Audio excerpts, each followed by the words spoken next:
Thank you, Ajit sir, for diverting the issue to organizational one and very lucidly elaborating all the real ground level factors of organization. Now I request Manimohan sir to please come to podium and address us.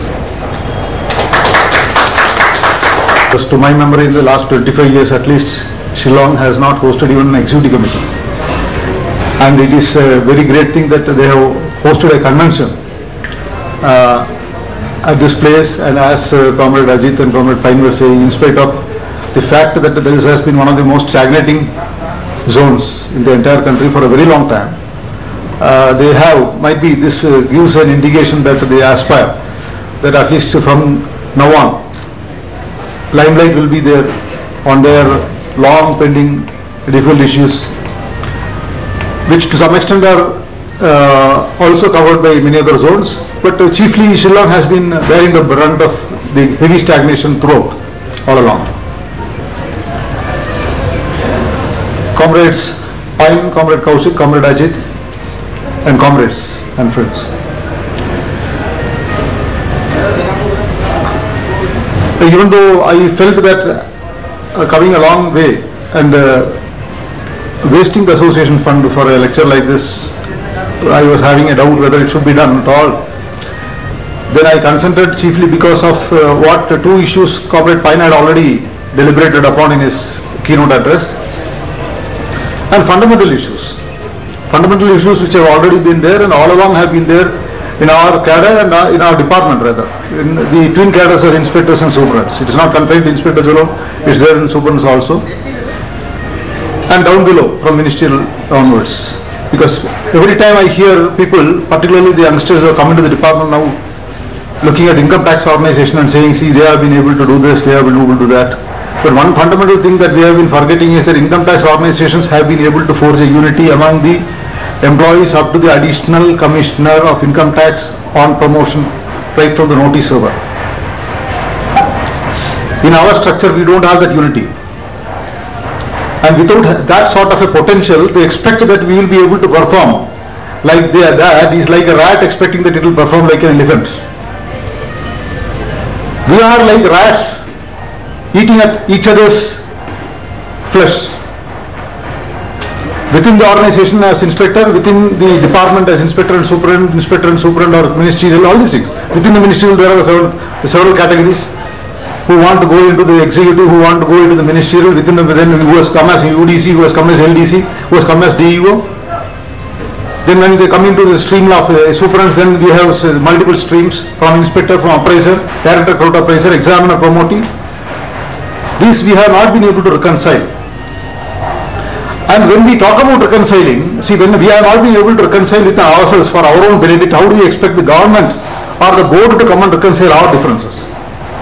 Why are they bothered? Why should the CBEC bother about your promotions? They will be bothered about only their promotions. They have got recruited as an IRS officer, they are ensured of certain minimum benefits, and they will only look forward to enhancing that, and to every IRS officer look forward to retire as at least a member, if not as a chairman, and after retirement as a member or chairman to get an extension of posting. That is their outlook, that is their agenda, and where do we fall into that? We are not into their scheme of things at all, because we have not projected our issues with such magnitude or force that they have to pay attention to draw attention to. Nobody pays attention on their own. Nowhere. You will have to draw attention. We have to. We have failed with that. And to add to that, what we do, separate groups go and meet them with separate demands.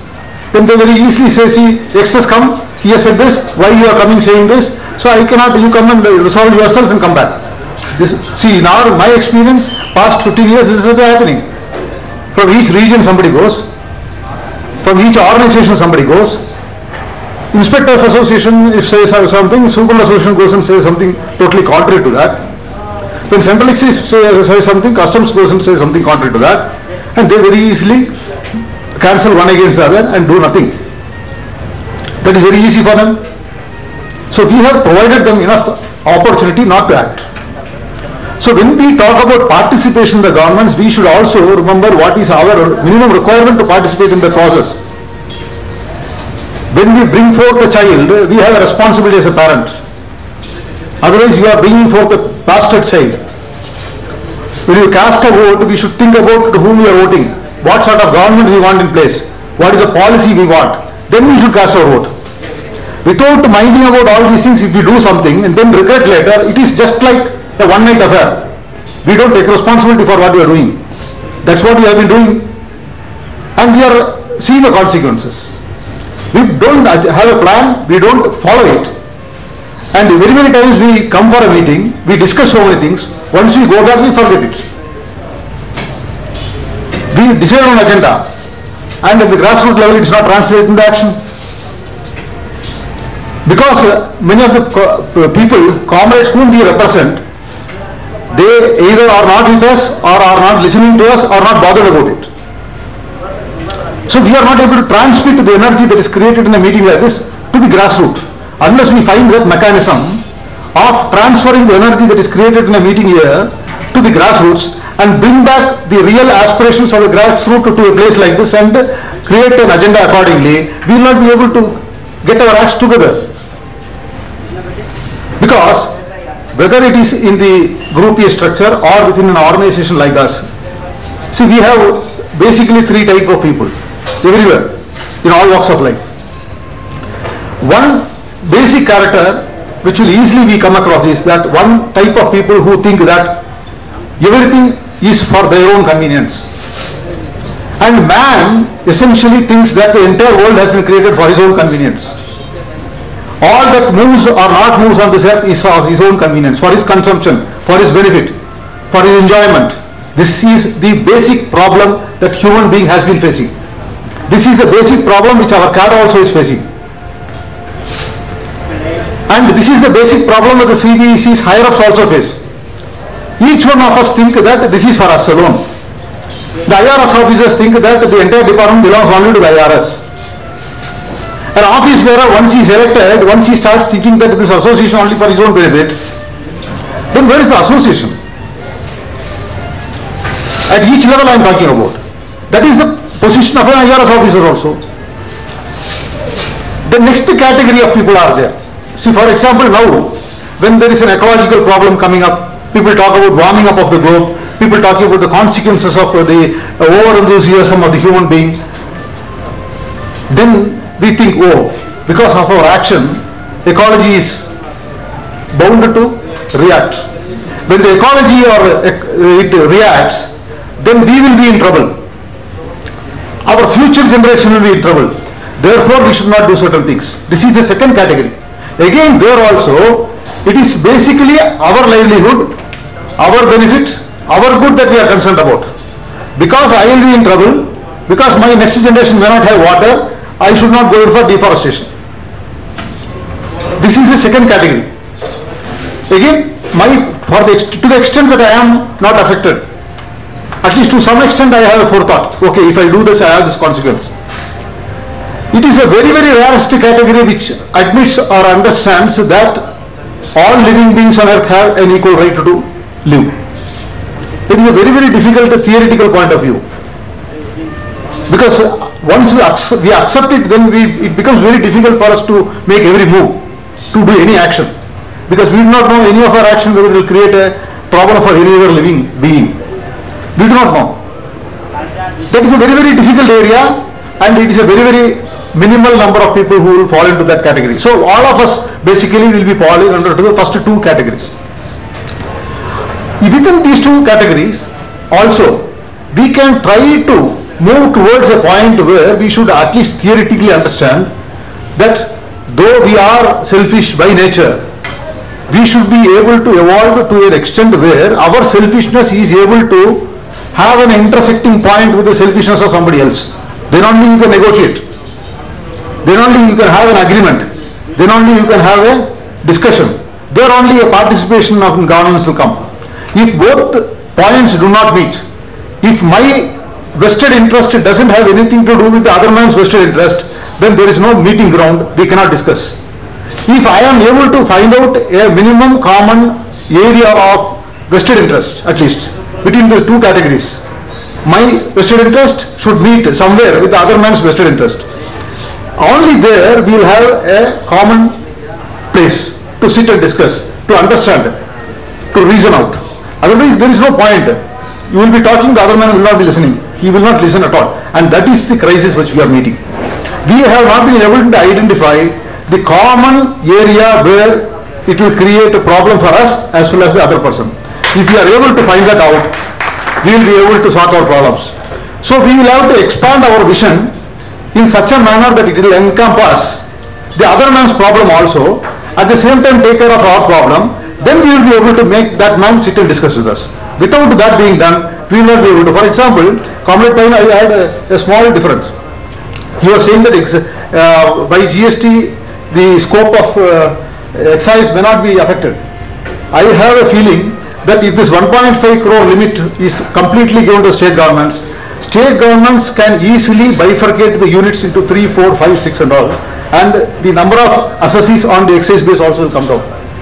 One thing. Second thing, on the service tax side, this 1.5 crores, below 1.5 crores entirely being given to the state governments has primarily come because of the native list, because they have not been able to identify the sectors which can be with the center of the state. Again, this also has a problem. States will not be able to effectively control the service tax base because one of the major sources of information regarding the service tax base will come from the income tax, which the states will not be able to access. And therefore, neither the center is going to get it, nor the state is going to get it. So if we are able to project these things, the IRS of course have to be told. They cannot always dream that the department will survey only for them, because they have scant regard for the remaining people in the department. They are not bothered about the basic essentialities of the working conditions, the minimum requirements for execution of things, etc. But at the same time, if we are able to get on those things and make them also come together. Similarly, on the pay commission front also, one thing that I will be making a point is that now that the new pension scheme is a fait accompli, any number of demands for scrapping it is not going to be easily of any avail. I feel that there should be a strong demand for having a separate pay structure for those who are covered by the new pension scheme, because they do not have the pension benefits. Those who are covered by the pension benefit are getting something more than what the others who are not covered by it are getting. So that has to be compensated by a separate pay structure. And if that separate pay structure comes, I feel that the IRS officers also will be with you. The director of IRS officers also don't have this benefit. Entirely in the entire country, the officers who have been recruited after 2004 who don't have this benefit. And if that is, we will be on a larger platform. And we will be, because that is, you will have to put it as an alternate proposal. Either you scrap the new pension scheme or you create a new pay scale structure for this, because it is not comparable. You cannot have two people working with different pay scales and benefits in the same cadre. To have one with pension, without pension, and having the pay scale means that they are working with different pay scales.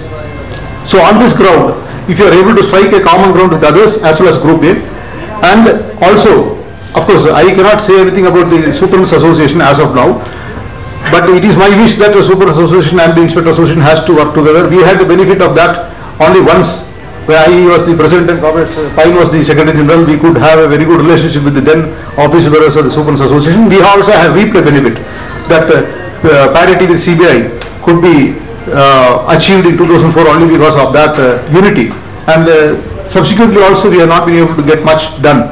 So only a united organization within the CBEC and taking care of all the promotees from who are either from the ministerial side or who are recruited as inspectors will definitely be able to get something done. And I hope and I am sure that this convention at this place will throw light, and your deliberations tomorrow, the new body to be elected tomorrow, all these things will give you a very new energy and vision for these things. And I once again wish you all the best. Thank you. Thank you, sir, for your blessings and enlightening speech. Now I request Kaushik Roy sir to share his views with us. After Manimohan Saab, after Tirthagar Pine and after Ajit KG, it is very tough for Kaushik Roy to address you. Still, I am trying with the current topics which would prove that participatory government is not there. If participatory government is there, then the 11th July